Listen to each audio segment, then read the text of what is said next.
Great news. We have an opening for a skin fade or specialty cut tomorrow, Wednesday, March 25th, from 5 p.m. to 6 p.m. Can I have your name to hold the appointment?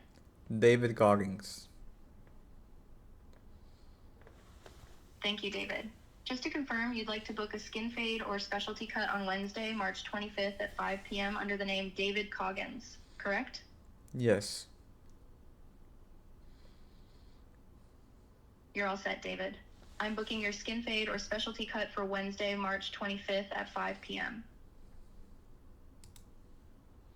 Your appointment is confirmed. We have you down for a skin fade or specialty cut on Wednesday, March 25th at 5 p.m. under the name David Coggins. Thank you. In this video, we're going to be building an AI receptionist for a local barbershop. And the best part is that it answers the phone 24/7. It automatically checks your schedule and books appointments onto your calendar. And it sounds human. So the website we're actually going to be using, it's called Retell AI. I'm not really sponsored by them or anything, but right now they're the #1 platform for actually making this AI receptionist. So once you head over to Retell AI, you should just log in and you're going to see a dashboard like this one. Now, if this is your first time using Retell AI, you're most likely not going to see these many agents, but that's fine. Now we're just going to head over to the top right corner and you should see an option that says create an agent.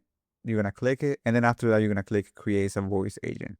After that, you should see this pop-up screen, and there are actually 4 different types of agents you can create. So we're just going to go ahead and click single prompt agent because it is the easiest to start with, and it is pretty simple. So once you click create, you're going to see this screen right here. In this box, we're going to actually be adding our universal prompt for the agent. And this is the section we're going to give it the role, its instructions, what its objective is, the guardrails, and all of these things. I'm going to keep the logic in ChatGPT 4.1. And if you click here, you can actually see all the different type of voices. I'm just going to keep mine in Simo because I really like her voice. You can also customize her voice speed. I'm going to add it a little fast and her voice volume. And I'm going to check this box right here. Then we're going to click save. I'm going to make her speak different languages. So now the first thing we want to do is add our prompt. After that, we're going to add some functions. That way it can actually book the calls into the calendar. And then we're going to deploy it. So we're actually going to head over to ChatGPT. And then if you click the sidebar, you should see an option that says explore GPTs. In here, I'm just going to look up for Retell AI prompt assistant. In here, I just looked up Retell AI prompt assistant, and this is the one that I use. And the word assistant is misspelled, but it doesn't really matter. I think this is by far the best one. Then we're just going to click create a chat. So this is a prompt that I said. It is pretty simple. I just said create me a universal prompt for a local barbershop that would like to check availability and then automatically book appointments in a calendar using call.com. Make it sound human and be polite and professional. And make sure it is safe and not vulnerable. To any attacks. And we're just gonna hit send. So then we got our universal prompt for a barbershop. We're just gonna go ahead and copy this. Head back to Retell AI, and this is exactly where we're gonna paste it. So let's just quickly go over it. It says you are a friendly and professional receptionist for a business name. Now what is inside of this? It is called a dynamic variable. If you head over here you have the different dynamic variables, which are the current time and the business name for a local barbershop. Your role is to help customers check availability and book appointments quickly and smoothly.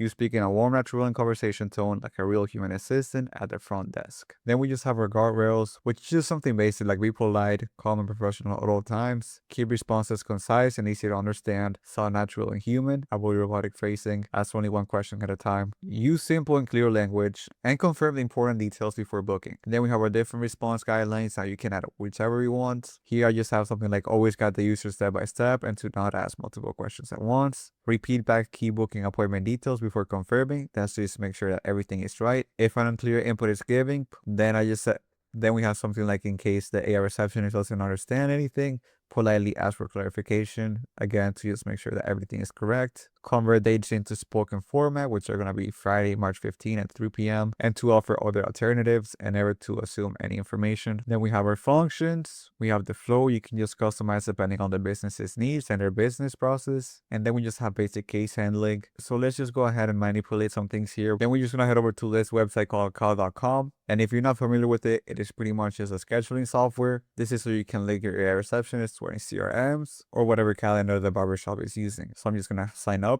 You're just going to select the plan. You're going to go ahead and connect your calendar. Click continue and you should see something like this. Now here you're going to have different event types. I'm just going to go ahead and hide all of them. We're going to click create a new event type. So then you just went ahead and called it haircut appointment. And I'm going to say it's going to last 30 minutes. Click continue. After we click advanced, we're just going to go scroll down. I'm going to go ahead and where it says confirmation, I'm going to click phone. This is because the AI receptionist does a better job at collecting the information over the phone. And not only that, but most of the times people just check their texts rather than the email address for confirmations and stuff like that. So it just gives the user a better experience, and overall it's just better. So then I'm just gonna go ahead and click save. There we go. Now if we go to Retell AI, you're gonna see here that it's gonna ask for an API key and an event type ID. This is pretty much to link their cloud.com to the AI receptionist. And the way we do this is by heading over to cloud.com, and we're gonna click settings, hit over to API keys. Then we're just gonna create a new API key. I'm just gonna go ahead and call it Barbershop. Click never expires, and then save. Here we have our API key, and you want to make sure you never share this with anyone. So just make sure it is private and keep it safe. I'm going to head over to Retell AI. We're going to paste this API key here, and then we're going to look for the event type ID. The way we find our event type ID is we just go back to cloud.com. We're just going to look for the event we want. In this case, it's going to be the haircut appointment. We're going to click it. And just to confirm this URL here, it is not your event type ID. If you actually head over to the search bar, we can see these numbers here. You can just go ahead and double click that. And this is going to be your event type ID. We're going to copy it, head back to Retell AI. Then we're going to paste it. After that, you want to make sure that your time zone is matching to whatever it is on cloud.com. In this case, I'm on Eastern time. So I just put New York, and you got to make sure that it does match, because if they don't match, you're going to run into a lot of issues. And it's just easier to avoid that early on. So I'm just going to click New York. Hit save, and there we go. We have our first function, which is the check availability. So what this does is that it goes to cloud.com and it just looks for an available spot just to make sure there aren't any double bookings or anything like that. That way, whenever the customer wants to book an appointment, it actually works fine. So then the next function we're going to add is to book on the calendar option. It's the same thing. You can just go ahead and open the last function, copy the API key, add a new function, book on the calendar, enter this API key, head back to cloud.com, copy the event type ID. You're going to paste it here and make sure the time zones are matching. Click save. We're going to copy this and we're going to paste it here. There we go. So now we have the check availability function and we have our book appointment function. So the next thing we're going to do is we're going to give it some context. So whenever the client has a question, it actually answers it accurately and it doesn't just make up some bullshit. So we're going to go ahead and click add a knowledge base. And as you see here, you just add a knowledge base to provide context to the agent. We're going to click add new knowledge base, and it's going to take us to this right here. So then you're just going to add something like a PDF file or anything containing the business information. In this case, I added their booking page, add a knowledge base. There we go. Speech setting. This is the background sound you can add if you want something like a conventional hall background, somewhere outdoor, a call center. I'm going to add nothing. Then we're going to head over to security and fallback settings. Here we have our data storage settings. Since it's a barbershop and we don't really have any sensitive data or any information like that, we're just going to store everything. However, if you're working with something like a clinic or a medical center, you got to make sure it is HIPAA compliant. So this is pretty much where you can make all those settings and all of that stuff. We're going to click this, all of these. There we go. Click save. After that, we're going to head back to our main prompt. I'm just going to edit this here. America, New York. There we go. This is just saying whatever current time I'm on. And it is matching the functions and the event type on cloud.com. So yeah, that's pretty much it. We're just going to click publish. I'm going to give it a phone number. There we go. Click publish. So now let's actually see how the AI receptionist sounds like. Hello. Hi there. Thanks for reaching out to us at the barbershop. How can I help you today? Yeah, I would like to make a new appointment. Absolutely. I can help you with that. What service would you like to book? For example, a haircut, beard trim, or maybe a combo service? Actually, I see here that the voice is a little too fast for my liking. So I'm just going to adjust this. We're going to take this check mark off. We're going to add the voice speed. Keep it like that. Click publish again. I actually didn't really like the way it sounded. So I'm going to enable speech normalization. And then I'm going to make it a little less eager. There we go. Voice speed. I'm going to just keep it 304. Click save. So now let's publish it and test it again. Hi. Thanks for calling. How can I help you today? I would like to make an appointment. Of course. What service would you like to book, such as a haircut, beard trim, or one of our combos? I just want a normal haircut. Absolutely. We offer several types of haircuts. Here are some of our most popular options. Skin fade or specialty cut, $43, 40 minutes. Regular haircut, no skin fade, $38, 30 minutes. Kids skin fade, specialty cut, 12 years. Just and give me a under normal $38. specialty cut.